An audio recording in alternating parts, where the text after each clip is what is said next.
Hasta ahora hemos explorado en el curso diversos modelos de aprendizaje automático, enfocándonos en problemas de clasificación y regresión. Modelos como el perceptrón, Adalin y la regresión logística han sido fundamentales para entender la clasificación lineal. Sin embargo, estos modelos se enfrentan limitaciones cuando se trata de datos que no son linealmente separables.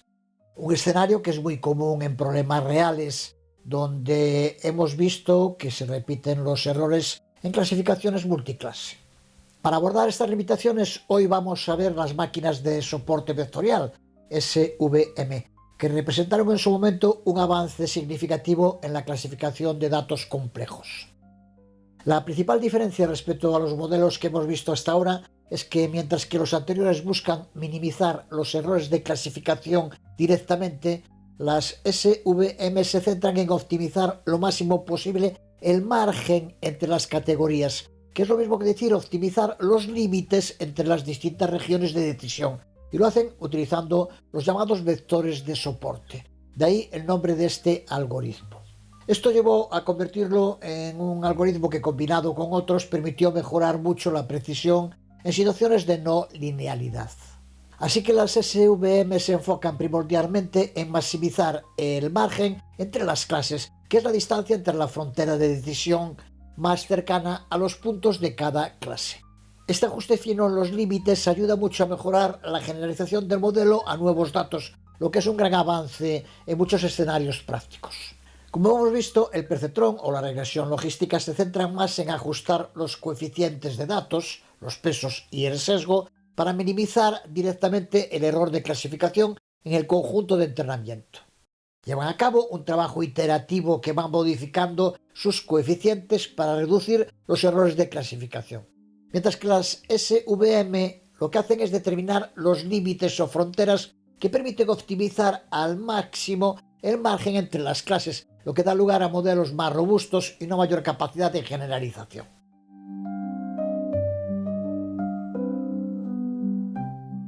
Vamos a ver en este vídeo cómo las SVM determinan esas regiones de decisión más claras y efectivas. Y para entenderlas hay varios conceptos clave en los que tenemos que profundizar. El primero es el de margen máximo, que es la distancia entre la línea o hiperplano de decisión y los puntos más cercanos a esa línea o hiperplano, que son llamados los vectores de soporte. Cuando trabajamos con datos no linealmente separables, las SVM pueden utilizar las denominadas variables slack para relajar las restricciones lineales, lo que lleva a las llamadas clasificaciones de margen suave, que permiten ciertos errores de clasificación a cambio de una mayor flexibilidad y generalización del modelo.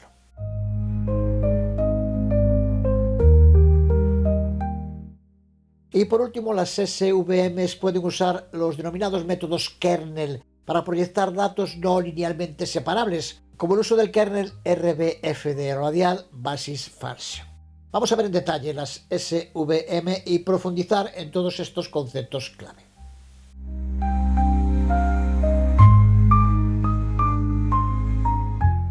Empezamos analizando más en detalle las dos gráficas de esta imagen. En la de la izquierda tenemos una situación común cuando llevamos a cabo el entrenamiento de una muestra con modelos como perceptrón o regresión logística que minimizan la pérdida en la predicción de los puntos de datos. Esto permite delimitar fronteras o límites que marcan regiones, que es lo que denominamos regiones de decisión. Ya dijimos que las máquinas de soporte vectorial lo que intentan es maximizar este margen en los límites de decisión, porque en esta primera imagen, muy simplificada, vemos que entre las regiones de decisión hay una tierra de nadie, donde sería más adecuado colocar ese límite de decisión. Antes de seguir, recordar otra idea clave que suele dar lugar a muchas confusiones. Estamos trabajando con vectores o matrices en espacios que, dependiendo de los datos de prueba, pueden tener una mayor o menor complejidad, que es lo mismo que decir que pueden tener más o menos dimensiones. Así que el concepto fundamental detrás de las SVM es encontrar el mejor límite para esas regiones de decisión, pero que ese límite, en cuanto a su forma, varía según las dimensiones. Si estamos trabajando en 2 dimensiones será simplemente una línea, pero si estamos trabajando en 3 dimensiones será un plano, y si estamos trabajando con más de 3 dimensiones ese límite será un hiperplano. Pero en todos los casos, lo que intenta el algoritmo SVM es separar dos clases de datos con el margen más grande posible, y como lo denominemos, va a depender simplemente de las dimensiones con las que estemos trabajando. La gráfica de la derecha sintetiza lo que hace SVM para resolver esta cuestión. En esta gráfica vemos los dos hiperplanos que marcan el límite para la clase roja y para la clase azul. Lo que intenta SVM es calcular el hiperplano que maximice ese margen, que es la distancia entre el límite de decisión y los puntos de datos más cercanos de cada clase a esos límites. Estos dos azules y este rojo. Estos puntos de datos son los que se denominan vectores de soporte. Son estos vectores de soporte, que aparecen rodeados por círculos, los que nos permiten conocer el margen, que aquí aparece como esta flecha, y es lo que usará el algoritmo SVM para determinar dónde colocar el hiperplano de decisión. En este ejemplo básico está claro, esta línea intermitente es el límite de decisión, pero la realidad nunca es tan sencilla. Maximizar este margen, hacerlo lo más amplio posible, es importante porque al delimitar mejor las regiones de decisión, hacemos que las generalizaciones a datos con los que el modelo no ha sido entrenado puedan ser más precisas.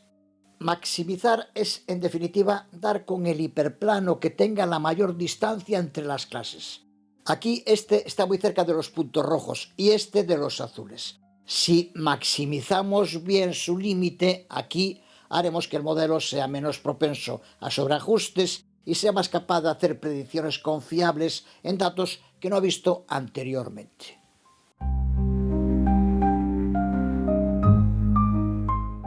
Ahora que ya conocemos los conceptos básicos detrás de una SVM lineal, vamos a entrenar un modelo SVM para clasificar las diferentes flores en nuestro conjunto de datos iris. Utilizamos de nuevo la biblioteca scikit-learn para entrenar un modelo de clasificación mediante máquinas de vectores de soporte SVM sobre el dataset iris y luego visualizamos las regiones de decisión del modelo. El código ya debería estar claro. Importamos la clase SVC de Support Vector Classifier del módulo SVM de scikit-learn, que es la implementación de Support Vector Machines de esta biblioteca. Aquí creamos el modelo SVM que vamos a entrenar con una instancia de SVC, configurando el kernel a linear, lo que indica que el separador entre las clases será una línea o un hiperplano. Ya hablamos de los kernels en SVM y lo haremos mucho más en próximos vídeos con kernels no lineales. El parámetro 0 hacemos igual a 1.0. Ya sabemos que es el parámetro de regularización del que hablamos en el vídeo anterior en la regresión logística. Pero en este caso lo que busca es equilibrar la maximización del margen de la clasificación con la suma de las distancias de clasificación de las muestras al margen.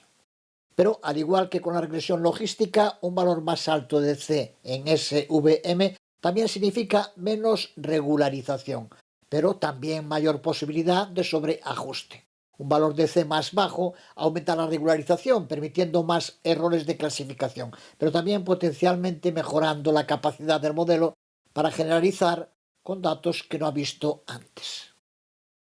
Con random state igual a 1 creamos una semilla para el generador de números aleatorios internos, lo que garantiza que los resultados sean reproducibles. Llevamos a cabo el entrenamiento del modelo SVM usando el conjunto de datos de entrenamiento Xtrain std y las etiquetas JTrain.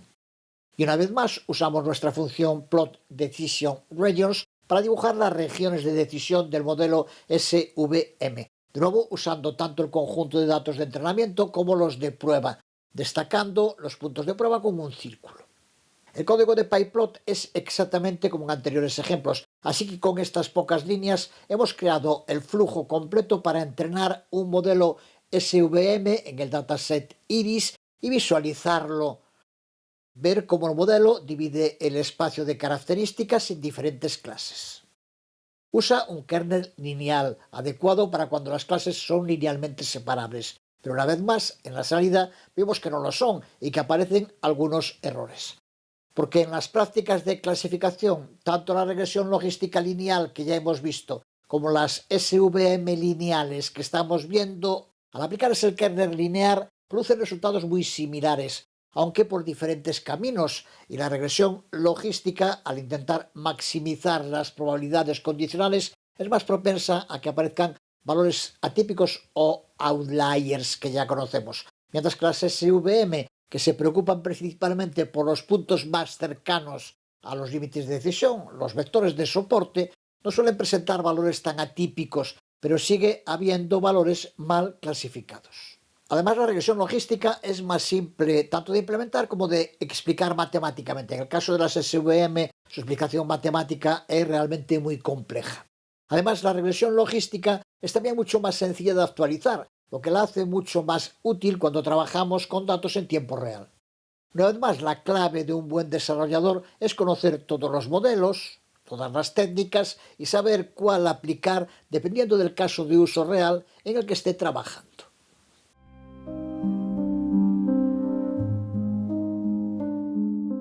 Vemos que el uso de un modelo o de otro es muy sencillo con bibliotecas como scikit-learn. La clave está en saber cuál usar y cuándo. Me recuerda a aquel técnico de electrodomésticos al que le recriminaba un cliente por cobrarle tanto por cambiar un tornillo. No es por cambiar el tornillo, le contestó, es por saber qué tornillo hay que cambiar. Es el conocimiento lo que aporta valor añadido. En nuestro caso es saber qué biblioteca, qué modelo, qué clase, qué algoritmo usar en cada caso. Porque el oro ya no es el oro, ni el petróleo, ni siquiera los datos. El oro en la era de las IA es el conocimiento y la especialización. Siempre será necesaria detrás la persona que sepa cuál es la mejor decisión, dependiendo de circunstancias muy cambiantes, en las que solo el conocimiento en profundidad de todas las posibilidades garantiza tomar las decisiones correctas. Es el conocimiento humano el que, en un mundo cada vez más dominado por la automatización de todo tipo de procesos, se va a convertir en más importante cada día, no en menos. Hemos visto, por ejemplo, cómo la clase Logistic Regression de scikit-learn que usamos en el anterior vídeo puede usar la biblioteca liblinear, configurándolo como su solver. Es una biblioteca C++ altamente optimizada, desarrollada por la Universidad Nacional de Taiwán, de la que aquí puedes ampliar información. Y de manera similar, la clase SVC que usamos para entrenar una máquina SVM utiliza libsvm, que es otra biblioteca C++ equivalente especializada para SVM.